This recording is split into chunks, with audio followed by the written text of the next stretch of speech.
bem-vindas e bem-vindos ao UL Talks, aqui com esse timão completo. Fala, galera, bem-vindos. E hoje a gente vai falar sobre algo que, bom, todo mundo já sentiu uma vez na vida: dor. Essa é muitas a vezes. questão. É por isso que eu tô hoje aqui, gente. Gente, ele veio, ele é um aluno aplicado. E assim, a gente vai falar com ela, que é fisioterapeuta de 18 anos, com PhD em Ciências da Reabilitação e, de quebra, é ex-nadadora profissional. Nada mal. Bem-vinda, Fabiana Terra Cunha! Obrigada. Prazer estar aqui. Fabiana, muito bom ter você. Volta e meia a gente traz temas aqui que a galera tem colocado até na nossa plataforma, tem mandado, muita tem gente enviado. mandando mensagem, muita gente querendo saber sobre esse assunto, abordar sobre essa questão. Uau! E aí, tem engraçado, dor, como faço? Esse lance de dor é engraçado, né? Porque quase todo mundo que treina ou já sentiu dor em algum momento, né? Ou está sentindo agora. E aí a gente vai falar um pouquinho, né? Se é por causa do treino, se o treino é o vilão ou se o treino é quem pode resolver esse problema. A solução. Aqui, ó, chegou isso. ela, Então... a nossa Sherlock Holmes, a detetive das dores. A Fabi vai esclarecer pra gente que assim, Fabi, é normal e ok ter aquela dor pós-treino, né? Sim. Aquela dor, ela é até algumas vezes desejável. Tem pessoas até que gostam de sentir esse tipo de dor muscular. A gente chama de dor Parece que a muscular dor vira símbolo da pós-tardia. conquista, né? Cheguei até lá, mexer tá os doendo. músculos, né? E tudo bem, acontecem algumas rupturas ali na musculatura, mas são leves rupturazinhas que elas servem para condicionar o seu músculo àquela atividade que você estava realizando. Então, muitas vezes as pessoas estavam sedentárias, ou mudou a série, fizeram exercícios diferentes da que estão acostumados e acabam sentindo isso. Mas normalmente essas dores melhoram ali até 72 horas e não é algo que a gente precisa se preocupar. É lógico, no dia seguinte você vai fazer um treininho mais leve, não é para você ficar sentindo dor, mas você estando bem monitorado com um educador físico de excelência, isso é mole. E esse é o plano perfeito, né? Volta e meia a gente vai estar sentindo essa dor aí, essa dor tardia, essa dor pós-musculação, porque o Rafa sempre fala, né? Pra gente estar lá no que te desafia, no que te faz progredir, no que te transforma, então faz parte essa evolução e a gente ter a dor, né? Sim. Só deixando claro, assim, né? Você não significa que o fato de ter dor muscular vai fazer com que você tenha resultado, assim como quem não sente dor muscular tardia não vai ter resultado. A dor muscular tardia é uma consequência do treino, que tá tudo bem. Hoje em dia, né, o nosso pensamento em relação à dor muscular tardia é que eu não quero que ela seja exagerada, a ponto de impactar os treinos seguintes, se não me fazer treinar bem. Sim. Mas se ela vier, tá tudo bem, também não é nenhum problema, eu só preciso minimamente controlá-la, porque ela normalmente indica que ou eu exagerei, ou eu estou fazendo algo muito diferente que o meu corpo não está acostumado. Esses são os dois motivos. Se eu exagerei, eu preciso dosar a dose, né, de treino para que isso não aconteça de novo. Mas não é obrigatório sentir dor e não é isso que vai fazer você ter resultado. Ó, eu sou a galera, hein? Eu tô aqui com uma galera. Boa. Eu sinto dor, porque assim, eu já joguei vôlei profissionalmente, já fui muito... eu ainda estou em uma atividade esportiva legal, mas já fui muito ativo, esportivamente falando. Já fiz muitas coisas certas e erradas no esporte, né? E nunca dei tempo de recuperar também meu ombro, ou joelho, ou lombar da maneira que deveria ser, né? Até porque eu sempre estava louco para continuar fazendo minhas atividades. Aí eu pergunto hoje, assim, eu tenho dor no joelho, tenho dor no pescoço, dor no ombro, dor no joelho, dor no pescoço, dor na lombar. Aí eu pergunto, qual é a principal dor? Qual é a queixa principal? Qual é a dor que a gente mais enfrenta hoje nas academias, nos treinos, nas pessoas? O que elas mais indicam? Só lembrando, Fabi vai responder, mas só lembrando, a gente estava falando de dor muscular tardia, agora a gente está falando de outro tipo de dor. Então vamos lá, aí a gente já fechou aqui o entendimento da dor muscular, se ela existiu, se eu tô sentindo a mais, porque talvez eu exagerei um pouco, ou o descanso, ou eu vou fazer um treino mais leve no dia seguinte, até 72 horas até passar. Beleza, essa dor muscular gostosinha. Agora, no caso aqui de Maridon, aí essa não é a dor muscular, essa é a outra dor. É porque eu tenho muitas dores. A dor dele já parece ser persistente. É uma dor de mais tempo. É uma dor antiga, de contusões antigas, de coisas mal recuperadas, daquelas coisas que vai ficando. Ex-atleta, fui ex-atleta, aí já viu o que viu. Fabi sabe o que é isso também. Ex-nadadora profissional, gente. Então, essas dores a gente já chama, algum tempinho atrás, pouco tempo, a gente chamava de dor crônica. Hoje a gente mudou um pouquinho essa nomenclatura, porque isso levava as pessoas a acharem que a dor crônica significa dor persistente, e não é. Então, toda dor a gente tem como aliviá-la. A gente não precisa pensar que uma dor ela é perpétua. Mas me parece um caso de dor persistente. Então, sem dor em vários pontos do corpo, a gente não entende que você pode não ter nenhuma lesão.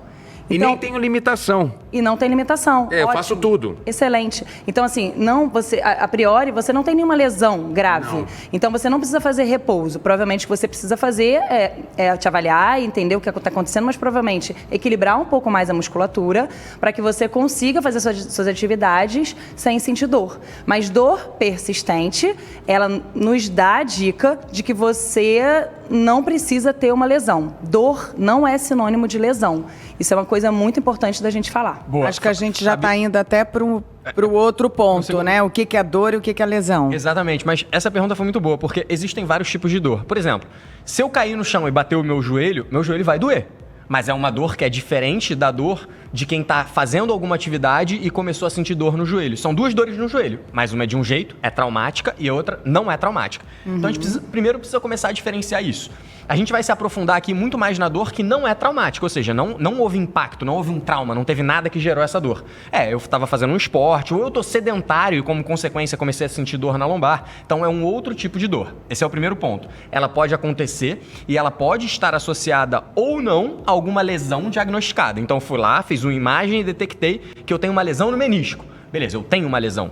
Mas eu poderia ter uma lesão no menisco e não sentir dor, assim como eu poderia ter alguma dor e não ter nenhuma imagem ou nada que sugira que eu tenho uma lesão. Então é legal a gente discernir que é bem abrangente, mas é importante mostrar que o negócio é diferente do que parece. Beleza, desculpa, Sim. Fabi, continua. Existem pessoas, por exemplo, com hérnia de disco, né? Muitas pessoas têm medo. Hérnia de disco. Você tem hérnia? Eu tenho 2 hérnias.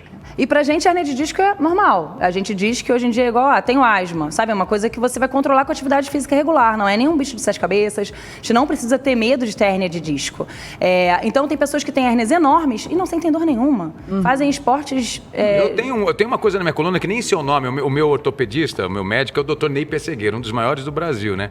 E ele falou assim, tá vendo, você tem umas confusões aí, mas você consegue administrar bem elas. Então, É isso. algumas pessoas talvez não conseguissem fazer o que você faz com tudo que você tem de, entre aspas, problema histórico de ex-atleta. Sim. E aí, isso é muito interessante você falar, porque assim, depende muito, nós, assim, atletas, a gente foi acostumado a sentir dor, a se machucar, a reabilitar e a enfrentar. Então, pessoas com nível de enfrentamento para dor maior, pessoas que já tiveram experiências prévias e já sabem administrar, isso também ajuda. Então, as crenças que a gente tem em relação aos movimentos, às atividades que a gente está realizando, isso tudo conta para a gente ter dor ou não. Então, quantos alunos do Rafa têm medo de fazer agachamento, por exemplo? Então, tem um ponto importante que, assim, eu desenvolvi uma dor aqui no meu ombro por conta de uma personagem que fazia pole dance. Sobrecarreguei. Alzira, de 2 caras. Aí eu tinha que parar na época, quando lesionei meu manguito lá e tal, mas estava no auge da personagem. Pelo contrário, eu intensifiquei os treinos e aí eu acabei lesionando. O que acontece? Quando eu faço o treino, que é o meu treino certo, com fortalecimento da região, quase que fisioterapêutico, eu fico sem dor. E quando eu não treino, aí é que vem a dor. Não é muito interessante, porque as pessoas deixam de treinar por conta da dor, enquanto o caminho é ao contrário. No meu caso ou no caso de todo mundo? Na maior parte dos casos. Na maior parte. Eu costumo dizer, né, Rafa, que a gente só precisa fazer repouso quando a gente tem algum tipo de fratura, então você vai fazer repouso, ou no pós-cirúrgico imediato. E mesmo assim, apenas alguns pós-cirúrgicos. Porque os pós-cirúrgicos ortopédicos, né, quando você faz uma prótese de quadril, quando você faz uma lesão de ligamento de joelho, no dia seguinte o fisioterapeuta está trabalhando. Antigamente era um processo, demorava 60 dias para você colocar o pé no chão. Hoje, agora não. Coloca o pé no chão já, por favor. Às vezes você se prepara até para fazer a cirurgia. Você treina muito antes de fazer a cirurgia, termina a cirurgia, no dia seguinte você já está treinando de novo, que é para minimizar ao máximo a perda que você vai ter muscular. Então é isso que a Flávia estava falando. A base, né, hoje que a gente percebe pode ser que ela tenha ali uma lesão diagnosticada no ombro, mas vamos dizer que a gente não saiba. O fortalecimento faz com que as estruturas tenham uma integridade maior e sustentem aquilo que está ali. Compensem, né? Compensem. Pode ser que não tenha lesão, pode ser que ela não tenha tido uma lesão no menisco, ou seja, não tenha tido nenhuma ruptura, não tenha tido nada, mas ela sente uma dorzinha ali. E treinar essa região faz com que ela não sinta dor. Sim. Assim como a minha hérnia na cervical. Inclusive pode ter uma conexão. É muito comum dor no pescoço estar associada a ombro. Quando eu tô direitinho, eu não sinto. Deixo de treinar, começa a vir todas as dores. É isso. Uma coisa importante também é a gente saber que a gente, por exemplo, ninguém opera por um exame de imagem.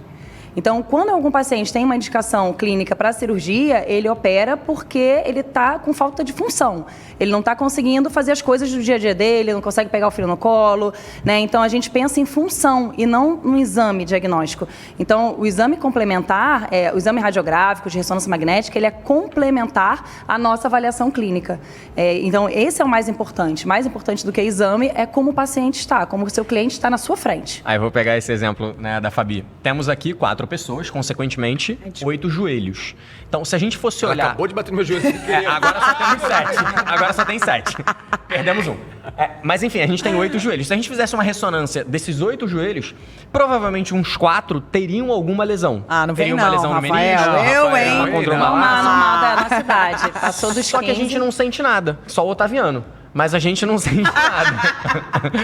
Então, isso é relativamente normal. O exame de imagem, isso que a Fabi lembrou é incrível. O exame de imagem, ele mostra uma parte do problema, mas ele não mostra o todo. Não é porque apareceu uma imagem que significa que agora eu não vou poder fazer isso, não vou poder fazer aquilo, não. O que a gente faz na parte fisioterápica e na parte de treinamento, quando o meu objetivo é minimizar dores, é encontrar aquilo que precisa ser fortalecido, melhorado ou simplesmente mostrar para o cliente que ele é capaz, para que ele possa realizar as atividades dele, independente do que deu na imagem ou independente da dor que ele está sentindo. Esse tem sido muito do nosso trabalho hoje, quando a gente trabalha em conjunto em casos como esse. E falando sobre dor na hora de treinar, quer dizer, vamos lá, eu vou chegar para treinar, sei que eu vou ter uma dor. Qual o melhor jeito de tentar diminuir a quantidade dessa companhia? Eu quero dizer, quero treinar, mas com o mínimo de dor possível. Aquecimento faz parte disso? Alongamento faz parte disso? Aquela coisa de puxar a perna para trás ainda funciona? A galera que, assim como eu, deve ter um monte de perguntas como essa simples, mas que são esclarecedoras. Mas é porque uma pergunta tua tem muita coisa pra gente falar. Só um detalhe. Só um detalhe em relação a isso. Por exemplo, aparecem pessoas pra eu atender, né, lá no estúdio que vieram indicadas porque, cara, sinto dor e soube que você treina pessoas que sentem dor e essas dores diminuem.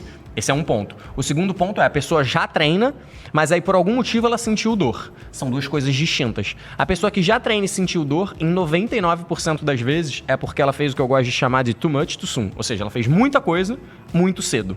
Então ela fez mais do que ela era capaz. Então, o corpo dela é capaz de suportar uma carga de treino. Ele colocou mais carga de treino do que o corpo aguenta. Por isso que a gente quebrou e sentiu dor. Quebrou no sentido de sentir dor.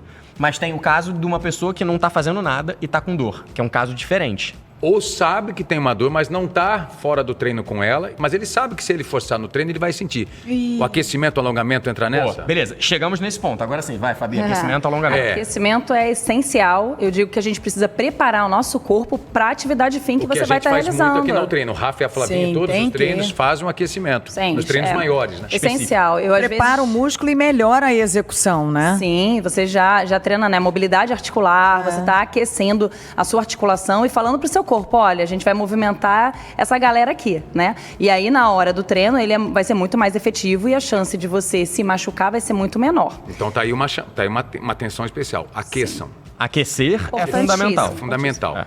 Agora, o alongamento já é bem controverso, né? O que a gente tem hoje na ciência, assim, mais atual, é que o alongamento ele não previne lesão. Então, isso já é martelo batido, ok? Agora, se você gosta muito de alongar, né? Acho que vai muito agora da experiência prévia de cada um, do corpo de cada um, porque você vai alongar para prevenir lesão? Não precisa. Tá bom? Agora, você vai alongar porque você gosta, você se sente bem. Fabiana adora alongar, Rafa adora alongar, ok. Então, você pode alongar. Mas, a princípio, alongamento não previne lesão. A gente não tem necessidade de fazer alongamento. Só lembrando. Não, mas eu li outro dia de alongamento. Só um detalhe. Fala. Só pra gente não perder isso. Existem várias formas de alongamento. O alongamento que, na maior parte das vezes, a gente usa o termo alongamento, a gente está querendo dizer o alongamento estático, que é aquele que você para e, por exemplo, tenta alcançar o seu pé e fica ali 20 segundos. Esse é um tipo de alongamento. Muitas das coisas que a gente faz aqui na Treino é um tipo de alongamento, a gente está buscando ganhar arco de movimento articular de forma dinâmica. Então, são várias formas de fazer isso. Quer ver? Eu vou dar um outro exemplo. A gente normalmente liga o alongamento ao fato de, cara, preciso melhorar, né, a minha capacidade, a minha flexibilidade, a minha valência flexibilidade, que é um terceiro aspecto. Mas eu quero conseguir alcançar o meu pé. O que a gente pensa? Vou ficar tentando alcançar o meu pé. Alongamento estático. Agora, se você usar uma outra estratégia, como uma liberação miofascial, que é você soltar os tecidos através de uma massagem com um rolinho miofascial, com um stick, ou às vezes com a mão, você ganha arco de movimento sem ter alongado absolutamente nada. Então percebe, eu não preciso alongar para ganhar arco de movimento. Arco de movimento pode ser interessante para o treino, mas mais uma vez, não necessariamente é isso que vai fazer você nunca mais ter lesão, mas isso faz com que você treine melhor. Então beleza, existem várias formas de alongamento, muitas vezes eu vou usar alguma delas para melhorar o meu arco de movimento. Beleza? Beleza. Claro, agora vai, faz tua Agora, não lesão. Eu li, já tem tempo até, que o alongamento ajuda muito pra gente ter e desenvolver mais musculatura. Então, não é Esse real. aí eu nunca ouvi.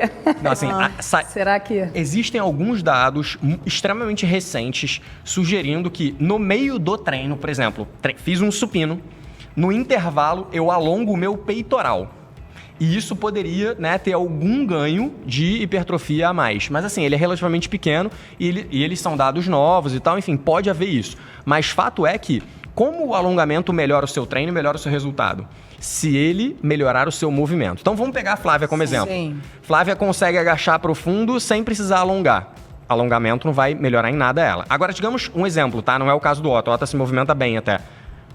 Olha que sacanagem. Esse cara é de 89 anos. Não, ele se movimenta bem. Mas digamos que fosse uma pessoa que não se movimenta bem e que tem restrição, por exemplo, de posterior ou de panturrilha, que impede ele de agachar profundo. Então, eu melhorar essa mobilidade dessa região vai fazer com que ele melhore o movimento dele e, como consequência, isso pode gerar mais resultado nele. Mas é importante a gente pontuar, não foi porque ele alongou. É porque a gente está olhando do que acontece lá na frente. Então, o alongamento sozinho, o alongamento estático, ele não diminui lesão como muita gente acha, ele não vai fazer você ter mais resultado como muita gente acha, a não ser que você olhe para um objetivo específico, que é, eu estou fazendo isso com o objetivo de melhorar uma região que está ruim para que eu possa treinar melhor. Muito louco isso, né? Mas... É bem individual, acho que depende muito da pessoa. Tem pessoas que vão precisar de mais mobilidade e, consequentemente, a gente faz mais esses alongamentos balísticos. E tem pessoas que não precisam, são extremamente flexíveis, não precisam. Então vai ter gente que eu falo, olha, uma pessoa que já luxou várias vezes o ombro. Essa pessoa não tem necessidade de ficar alongando, porque a chance dela alongar e aumentar a extensibilidade, aumentar o alongamento dos ligamentos dela e ela ter, de novo, uma luxação, é grande. Então, o alongamento, quando a gente indica, também tem que ser bem indicado para quem precisa fazer. Você falou de luxação. Vamos falar, então, quando que é a luxação, quando que é distensão, quando que é dor? Beleza. É que o que ela falou é, digamos que eu tenha muita mobilidade de ombro, por exemplo. Meu ombro é frouxo. E às vezes meu húmero sai do lugar. Puf, é isso que ela estava querendo dizer. O ombro sai. Cabeça do Meu É tanta Deus. flexibilidade que o ombro sai. Então, repara, a flexibilidade, o alongamento, nem sempre ele é bom. Ele pode ser ruim se ele for em excesso. Exato. Tudo em excesso é ruim. É. Se for pouco, é ruim, porque você não vai conseguir treinar direito. Se for muito, é ruim, porque você pode ter luxações como essa. Isso é uma coisa. A segunda coisa é, estou treinando e meu músculo teve um estiramento, né? Algumas pessoas chamam de distensão. Sim. Fabi vai falar melhor sobre isso. Sim, aí é diferente, né? Normalmente é quando a gente faz um alongamento excessivo naquela musculatura e a gente tem ruptura de algumas fibras. Então, você pode ter ruptura de algumas fibras ou muitas fibras e algumas pessoas até têm ruptura de tendão. E isso vai acontecer quando provavelmente aquele músculo já estava cansado, em demasia por algum motivo. Às vezes você faz treino atrás de treino. A gente vê muita gente, né, Rafa? Às vezes faz um treino de manhã, faz um treino da tarde e trabalhou o mesmo agrupamento muscular. Então, isso é muito importante. Sobrecarga. Faz uma sobrecarga. Então, a chance de... Aí não aqueceu. E aí não tem boa mobilidade. E tem um histórico ferrado ainda, e aí imagina. dormiu mal. Vai dar ruim. E aí se alimentou mal. E aí junta um monte de coisa e aí a chance dele fazer um estiramento muscular é grande. E tem algumas características. A gente vê um processo inflamatório vigente. Acontece um processo inflamatório ali. Você vai ver que a região tá quente, ela tá edemaciada, tá inchada, né? Ela pode ficar vermelha ou arroxeada. Inchou, descansa Inchou, um pouquinho. gelo? Sim, gelo, isso, boa. Inchou. O tal gelo... Ainda é nas 24 horas o santo... Sim, é ótimo. Nos primeiros dias ali, 24 horas, 48, é indicado. Depois disso, a gente não tem mais Se indicação. não desinchar, aí vai procurar um especialista, é isso? Sim. Às vezes, né, pode até ter desinchado um pouquinho, mas você ainda está com dor, está com diminuição de movimento, limitação de movimento. Pode até ser que você precise realmente depois procurar ir no profissional. Mas está inchado, está quente, está vermelho, tá doendo, esses são sinais flogísticos da dor, de processo inflamatório. Desculpa, sinais flogísticos de processo inflamatório. Então, é gelo. Tá quente, é gelo. Ok? Olha que legal. Então, quando tiver quente o seu corpo, o joelho está inchado. A região. Isso. Ali, peguei, tá quente, eu combato com frio, combato com o gelo. Isso. É um E ótimo nesse caso, sim, você vai repousar, descansar. A gente tem que entender que o nosso corpo dá sinais. Sim. Então, eu costumo falar isso para meus pacientes. Olha, escuta o seu corpo. Pô, tá inchado, tá doendo, você não tá conseguindo dobrar seu joelho. Então, descansa um pouquinho. Pode malhar? Pode. Malha membro superior. Entendeu? Malha tronco, não deixa de malhar. Eu sempre falo isso. Não deixa de malhar. Não, já tive um momento Nossa, na minha eu vida... com o pé quebrado malhava A gente com malhava a parte de cima também, fazia isso com o joelho machucado. Eu tô aqui juntando duas notícias que saíram recentemente, que mostram exatamente, para chegar a um ponto só que eu acho importante abordar. Recentemente, a USP, Universidade de São Paulo, fez uma pesquisa que revelou que mais de 80% da população vive com a dor lombar. Dor lombar é uma A dor das lombar só pede uma dor principal, não sei se é, enfim, a dor de cabeça. É a dor de cabeça. E aí, saiu no UOL, no Viva Bem, uma pesquisa que 63% dos brasileiros sofrem com dores musculares. A mialgia, ou seja... E tudo causado, pelo menos uma vez a cada 3 meses, tem uma dor forte e muito causado pela má postura. Muito essa dor das costas e do corpo, muitas vezes causada pela má postura, especialmente da lombar. Qual é a força dessa tal postura para evitar uma dor numa pessoa? Eu já sou, nunca fiz RPG, mas eu... Não precisa fazer, Otto. Nossa, porque eu Já vou falar agora logo, Rafa. Ai, polêmica. Não, nossa, vai ter RPGista querendo matar a gente. Mas Caraca. Qual é o fato? Mas eu também Não já fiz precisa RPG, de eu posso RPG. falar. Não precisa de RPG? Não é uma obrigação, é mais uma opção. A gente, em outros talks a gente falou, existem milhões Vamos de só coisas que você esclarecer pode para quem não fazer. sabe, o RPG é É uma técnica. Educação postural global Educação é uma postural técnica global. fisioterápica. É isso aí. É uma técnica, existem várias outras. Você pode usar qualquer outra técnica para se Mas restabelecer. ajuda muito para quem é leigo, assim, princípios básicos eu acho bom ao RPG. Não é ruim. O que acontece? Eu falei que ia ser polêmico, entrar nisso ia ser polêmico. Mas, concordo com você, dor lombar. Vamos pegar no que talvez seja, né, pra gente Eu ir pro que tenho e interessa. combato muito isso, com exercícios e com postura. A dor lombar, segundo um estudo que é o Burden of Diseases, que é super conhecido, ele avaliou 195 países durante vários anos. De todos os anos, os últimos 4 anos que ele fez essa avaliação, a principal causa de anos vividos com incapacidade, ou seja, as pessoas estão vivendo mal, não conseguem ter uma boa capacidade funcional, ela é causada pela dor lombar. Ela é o primeiro lugar no mundo. Que coisa! Há anos. Então é um problema de saúde pública, Então, gravíssimo. No Brasil, a dor de cabeça está maior que só no Brasil, então, porque no resto é lombar. Porque no mundo inteiro é assim. Então, realmente, é um problema de saúde pública internacional, né, mundial. E assim, Olha só. o que os estudos mostram hoje, a principal causa de dor lombar é sedentarismo. A gente teve uma mudança de hábito muito grande de vida, né, gente? A pandemia deve ter assim. gerado Mas antes da pandemia já era dor lombar. Já é. Já era. Essas porque coisas a são gente muito fica doidas, sentado. Vamos pegar o exemplo do Otto, assim, né? É difícil às vezes, mas a gente tá aqui exatamente para isso, para tentar desmistificar. Rafa, então quer dizer que o que gera dor é a má postura. Cara, eu quero olhar um passo antes. Não é que a má postura gere dor, é o sedentarismo, a pessoa não faz nada, não se cuida, A etc. má e postura tal. potencializa. Como consequência, ela tem uma má postura. Então, assim, não foi a má postura que gerou dor, porque eu que treino, me cuido e tal, eu tô aqui numa postura que não é perfeita, mas eu não tenho dor por causa disso. Mas por um lado, se você buscar a boa postura, serve como um remédio de cura. Na verdade, o que vai te curar é o movimento. É o movimento. Então, o que a gente sabe hoje não existe boa postura. Não existe postura ideal. A postura, na verdade, a gente se preocupa mais com o tempo em que a gente fica em cada posição do que em qual posição a gente está. Então, é sabido que ficar muito tempo nessa posição é ruim, ficar muito tempo assim também é ruim. Então, eu brinco com os pacientes que eu falo, vamos fazer a dança das cadeiras. Então, se movimenta, está sentado, pega uma bola suíça, senta em cadeiras diferentes. Então eu que critico meu pai o tempo todo, que meu pai é um cara super ativo esportivamente ainda, até hoje, tem 72 anos, 71 anos. Meu pai às vezes fica deitado no sofá, sabe que ele é deitado? Uma deitada, que fica com o pé no chão. Aquela deitada desmaiada. Você né? olha para a coluna e fala assim, essa coluna deve estar gritando. Então, eu tô certo em chamar a atenção dele, mas ele também não está tão errado em ficar naquela posição, porque ele tá super gostoso ali naquela posição. Esse não é o maior problema do mundo. Se ele é ativo, se ele não tá sentindo nada de ficar naquela posição, assim, é pior ele ficar horas naquela posição do que ele só estar naquela posição. Então a entendeu? questão é essa, é a permanência Não na fica posição. horas. Juntando o que vocês estão falando, é a permanência na postura, posição. seja ela qual for. O sedentarismo, ou seja, a falta de exercício é normalmente o veneno. Todas as outras coisas são coisas que estão associadas. Num estudo, a gente pode fazer associação com tudo. Por exemplo, tem um estudo que faz associação entre consumo de sorvete e ataque de tubarão, na Austrália. Então, quer dizer que se eu tomar sorvete, eu vou ser mais atacado. Que é? É uma brincadeira. Pelo amor de Deus, que eu tomo muito sorvete. Imagina, um tubarão vai chegar aqui e vai te atacar. Não vai. Ai, que medo. Por quê? Porque isso é uma associação. Então, é óbvio, uma pessoa que não se cuida, que não treina, ela tem uma postura ruim. E aí, se você for fazer uma associação, ela tem uma postura ruim, ela sente dor. Isso, tecnicamente falando, né, e olhando para os dados científicos, é errado. Eu preciso achar uma forma... É o conjunto da história. É o conjunto das coisas. Então, esse é o primeiro ponto. E a maior parte das pessoas que sente dor, por exemplo, eu senti dor hoje. O que me fez sentir dor hoje não é o que aconteceu ontem. Normalmente é o que eu venho fazendo ao longo de um tempo. A não ser que seja traumático. A não ser que seja traumático. Que seja ali traumático. Você caiu, aí beleza, óbvio, bem lembrado. Mas a gente acabou falando um pouquinho de sedentarismo, mas tem um ponto que eu não quero deixar de falar, que eu imagino que a gente já deve, em algum momento aí, terminar, que é o seguinte. Cara, muita gente acha que o problema da dor é porque eu tô com uma má postura, é porque eu fiz um único movimento errado, é porque alguma coisa aconteceu. Mas não. Eu gosto de dizer que a dor, ela acontece e a gente tem esse copo aqui, beleza? E a gente vai colocando atributos dentro desse copo. Então, que atributos são esses? Por exemplo... Sedentarismo é um atributo que eu coloco nesse copo.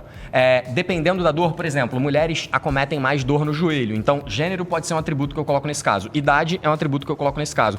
Volume de treino, quantidade de treino é mais um atributo que eu coloco nesse caso, nessa parada aqui. Então, à medida que a gente vai colocando atributo, em alguma hora ele vai transbordar. E aí esse é o grande problema. Eu fui colocando um monte de coisa dentro desse copo e ele transbordou. O que o exercício, o que o treino bem feito e organizado faz? Ele faz com que o seu copo, ao invés de ser do tamanho dessa xícara, ele seja maior. Então você vai conseguir colocar mais coisa lá dentro. Você vai conseguir colocar mais treino, você vai conseguir, todas as outras coisas que você colocar mais lá carga. dentro vão caber mais carga. Então, em 99% das vezes, a falha, as pessoas falam assim, eu agachei e machuquei meu joelho. Cara, aquilo ali foi a gota d'água, foi o transbordar. Não foi aquilo que te machucou, foi tudo que você fez antes. Então a gente tem visto na literatura que a gente consegue explicar uma dor que acontece hoje com o que você fez 2, 3 semanas atrás. E aí eu vou usar o meu exemplo, né? A galera acho que aqui sabe, eu fui lá pro Navy Seals, passei 24 horas lá fazendo o programa de treinamento deles, uma coisa insana. Voltei pro Brasil, 2 semanas depois eu travei a coluna. Não é porque o que eu tava fazendo no Brasil, mas eu tive um pico tão bizarro de carga de treino naquele dia, que isso impactou a minha semana, mas isso só foi me gerar dor 2 semanas depois. Sim. E se eu ficasse olhando pro que eu fiz naquele dia, que não foi nada, eu ia ficar acreditando que foi o movimento que eu fiz, foi o meu filho que eu peguei no colo. Não foi. Foi o que eu gerei de pico lá atrás de carga de treino. Isso é o que normalmente impacta a maior parte das pessoas. Então qual é o meu cuidado? Cara, eu preciso treinar para fazer com que você aguente mais. Esse é o meu cuidado como treinador. Você tem que aguentar mais. Aí vamos traçar uma lógica aqui. A gente já falou quando a dor existia, a gente já entendeu os sintomas que vão estar ali, vai estar vermelho, pode estar inchado, vai estar com dor. Vamos botar o gelo, vamos fazer o descanso, vamos fazer um recuo no treino. Relaxante muscular, devo ou não devo tomar? Aliás, vou juntar a pergunta. Culpado aqui, tá? Eu já fiz isso e sei que várias pessoas fazem isso. Às vezes tomam remédio para treinar e tomam remédio para sair do treino. Para eu quero continuar treinando, eu não vou deixar que uma dor pare. Nossa, que revelação que no esporte isso é bastante comum. Ele no esporte sim. Mas eu tenho esse sangue. Na vida real. Às vezes eu prefiro estar bem fisicamente treinando do que parar por causa de uma dor. Então, durante a novela eu também fiz. Juntando isso, qual é a conclusão? Tem momentos que é necessidade, né? Então, você teve necessidade por causa do seu trabalho. Exato. Mas um atleta tem necessidade, mas não é o ideal. Uma pessoa comum, normal, ela pode tomar o relaxante muscular para ajudar na dor? Não deve? Peraí, que dor? É a dor do treino ou é a dor de dor? A gente está falando da dor que já apontou, inchou, ficou vermelha. Não é dor do treino. Sim, então, tem alguns estudos que mostram que para algumas pessoas o relaxante muscular ele é eficaz quando a gente tem algum tipo de lesão muscular, mas não é um consenso ainda na literatura. Eu até busquei uma revisão sistemática do ano passado para dar uma olhada nisso recentemente. Então, a minha sugestão vá ao seu médico, né? O médico que é o profissional que é capaz de estar prescrevendo medicação. Eu, como boa fisioterapeuta, tenho certeza que o Rafa também, como educador físico, a gente tenta, ao máximo, evitar fazer medicação, né? Então, eu tento me movimentar um pouquinho, numa amplitude de conforto. Mas o local, aquele gel, tudo bem? Aquele gel também não tem muita evidência científica, não, Flávia. Tem muita... Todos esses, assim? Jura? É um efeito placebo incrível, gente. Eu sei que vocês ficam tristes. É polêmica. Aquele quentinho, Peraí, aquele quentinho que dá um quentão que você Gente. fala assim, vai cuidar de mim? Tá entrando na olha minha só, pele. Olha só, é polêmico, beleza. É, a gente não tem polêmico. como dizer que isso super funciona. Mas assim, cara, fiz e me sinto super bem. Ok, Beleza, tudo ok. bem. A gente Medicação respeita. Só o cheirinho me ajuda a curar. Tá ótimo. Tá ótimo, então celular. use a sua experiência prévia, a sua mentolado, crença, ela impacta na sua dor. E é então isso a gente que vale. sabe que as áreas do cérebro responsáveis pela dor ou pela inibição da dor, elas são diferentes. Gente, esse Olha, episódio hein? aqui tá sendo revelador, hein? Vamos usar esse exemplo. Esse exemplo do Otto é maravilhoso. Vamos lá, digamos que eu pegue vocês dois, tá? Vocês dois estão com dor, e aí eu passo na Flávia esse creminho com esse cheirinho, mas que não tem nenhum efeito. Ou seja, digamos que a substância que gera efeito é a substância X. Nela, o creminho que eu passei nela tem o cheiro e tem a substância. Nossa, E você não. E tem a temperatura. E tudo igual. E você não. E aí, o que acontece? Os dois Ele vai sentir ficam a sem cura dor. também. Você também vai sentir a cura. Houve efeito. Não é que não houve efeito, mas o efeito não está Peraí, então associado ao O efeito placebo ele é grande. Em Peraí, qualquer quando vocês falam terapia ele efeito placebo acontece. para um ser ignorante como eu, significa o quê? É uma enganação? Não. Vou usar um outro exemplo. Esse exemplo é maravilhoso. Um grupo de pessoas começou a treinar e teve um ganho de força, beleza? Então ganharam 9% de força. Aí o que eles falaram? Cara, olha só. Eu vou te dar uma pílula aqui, e essa pílula é hormônio. Então você vai ganhar muito mais força. Depois de 8 semanas de treino, supostamente a tendência é que o seu ganho seja cada vez menor. Então se eles ganharam 9%, 8% nas primeiras 8 semanas, depois esperava-se que eles ganhassem mais 1, 2, 3. Só que a gente falou pra ele assim, cara, isso aqui é hormônio, você vai ficar um animal, vai treinar como ninguém, vai ficar muito forte. Beleza? Beleza. Só que não tinha nada. Era zero. E aí o que aconteceu com eles? Um efeito enorme de ganho de força só por causa do placebo. Exatamente. É a Placebo, cabeça então, quem manda. Na verdade, a área do cérebro que é ativada, ela inibe a dor. Ela aumenta a sua recepção de opioides, que são substâncias que diminuem a dor. Então, isso é neurociência. Isso Sim, é total, científico. total. Então funciona, mas assim, não Na é pelo verdade, mecanismo. O efeito placebo, ele é inerente a qualquer técnica, a qualquer tratamento. Então, quando você chega lá no estúdio do Rafa, e é cheiroso, e é bonito, e as pessoas são educadas, isso já impacta positivamente. Uau. Isso já é um efeito placebo. E tudo bem, esse efeito placebo, tudo bem. Agora, quando você oferece uma técnica para um paciente, para um cliente, a gente tenta sempre estar baseado em evidência para a gente estar fornecendo a melhor coisa para Pra gente começar, desculpa, eu acho que tem tanto assunto sobre esse tópico, mas eu pergunto assim, E a Fabi é polêmica? qual é o limite para se treinar, qual é o limite para se viver com dor? Até onde não sentir mais, ou até onde aguentar, ou não, Ou você tem dor, quase todo mundo tem. Você procura um profissional para tentar colocar um fortalecimento e um treino, sair do sedentarismo na sua vida. Qual é a solução? Qual é a fórmula? vamos fechar assim. Então, acho que a gente tem que diferenciar qual tipo de dor essa pessoa tem. O profissional é Que quem... o profissional vai diferenciar. Então, se ela tem uma dor aguda, como aquela bateu, machucou, a gente vai diminuir um pouquinho a carga, descansar um pouco. Tem um trauma de alguma... Tem um trauma. Se ela tem uma dor persistente, uma dor que tem mais de 3 meses, a gente entende que essa pessoa, ela pode continuar as atividades dela do dia a dia, pode sentir um pouquinho de dor, ok. Porque a gente sabe que aquela dor que ela está sentindo não é sinônimo de lesão, não está machucando nada. Ela está sentindo dor por N motivos. E aí, todos esses pinguinhos lá que o Rafa colocou no copo, eles fazem com que você esteja sentindo dor. Então, você pode se manter ativo, você não precisa parar de se movimentar, parar de treinar. Tá. Então, são dores diferentes. E aí tem uma dor ainda maior, que aí essa sim é que a pessoa não consegue retomar. A dor maior, para mim, eu acho que só o caso de uma fratura, ou um pós-operatório imediato, Bem delicado, ou quando você realmente está com uma dor muito importante e não está conseguindo se movimentar ali. Mas né, o que te importante limita. de tudo, para a gente até conseguir dar um desfecho aqui para essa maioria aí que a gente viu que Galera tem dor toda, na vida, a galera toda. Se eu tenho uma dor, o ideal é eu tentar trazer um treino para minha vida para sair do sedentarismo e tentar fortalecer a musculatura. Se você é sedentário, não faz nada e sente dor, minha primeira sugestão é assim, comece a fazer algum exercício. Algum exercício é melhor do que nenhum. E aqui eu não tô falando que um é melhor do que o outro. Algum exercício é melhor do que nenhum. Eu sempre vou puxar a bola pro fortalecimento, porque é a minha área, óbvio. Mas algum exercício, se movimentar, pedalar, vai ser melhor do que você ficar em casa para reduzir sua dor, seja ela qual for, embora em muitas das vezes seja dor lombar.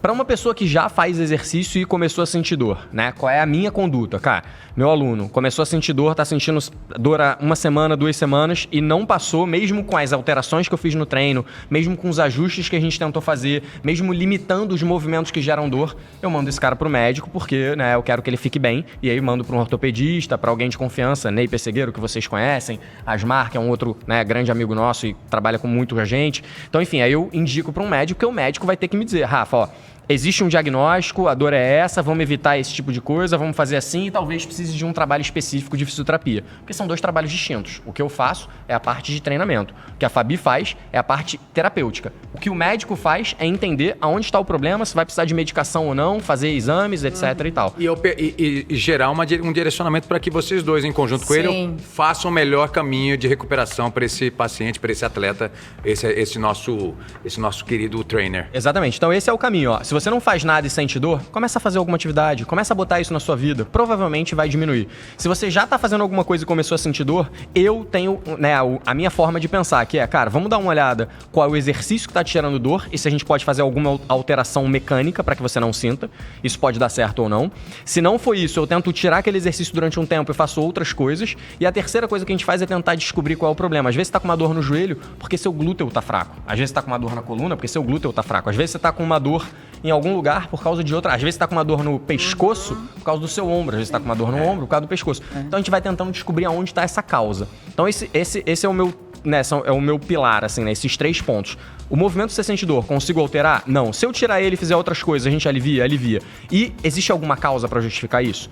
Fiz isso tudo, não resolvi? Vai no médico. Pronto. E Fabi, para fechar, eu queria ouvir de você onde é a sua dor, que você ainda não falou em nenhum momento aqui, e qual é o conselho que você pode deixar aí pra galera? Com todo o seu expertise aí, sua história, sua vida, conta onde é a sua dor pra gente. Nadadora, ex-nadadora profissional? Minha dor durante muitos anos foi no ombro, por isso que eu fui ser fisioterapeuta, porque eu vivia na fisioterapia. Dessa eu tô melhor, tá tudo bem, pegando peso, tá tudo tranquilo, mas de vez em quando eu travo a lombar, como a maior parte do mundo, sim. E normalmente eu percebo que é quando eu não tô treinando, quando a vida tá muito louca e eu não tô conseguindo treinar, quando meu nível de ansiedade está um pouco maior, isso tudo impacta. Eu também tenho dor e eu vou me tratando. E qual mensagem que você pode deixar aí para os nossos trainers, talks, a galera que está acompanhando a gente? Acho que minha mensagem principal é se movimente. O movimento, ele é a saúde. Ele vai impactar positivamente na sua vida, sem sombra de dúvida. Não existe o certo, o melhor, existe o que você gosta, o que te dá prazer, porque é isso que você vai fazer. Então, o mais importante de o que eu vou fazer é que você faça, que você tenha consistência na sua atividade física regular, que vai ajudar muito nas suas dores. E aqui na Treino você tem movimento para iniciante, movimento para avançado, movimento para mente. O que importa é você ganhar conhecimento, que nem a Fabi aqui, aliás, ó. Parabéns, Muito bom, obrigada, viu? Incrível. E movimente seu corpo, tá? Que a gente tá te esperando o tempo todo aqui pra treinar com o Rafa, aprender com o Rafa e treinar com a Flavinha. Posso dar meu recado também, Flávia? Pode! Eu costumo brincar que a diferença entre veneno e remédio é apenas a dose. No caso do exercício é isso. O exercício, muitas vezes, ele é o remédio. Mas a gente não pode exagerar, a gente não pode fazer coisas extremas porque ele se torna um veneno. Então o exercício é o remédio, desde que a gente acerte na dose. E aqui no Treino a gente quer mostrar exatamente isso pra você. Boa, legal. Então, bota aí, ó, o treino na sua vida, o Talks no seu conhecimento e tudo mais. Bom demais, gente! Muito obrigada. Até o nosso próximo Talks! Tchau, gente. Eu vou no RPG. Você viu?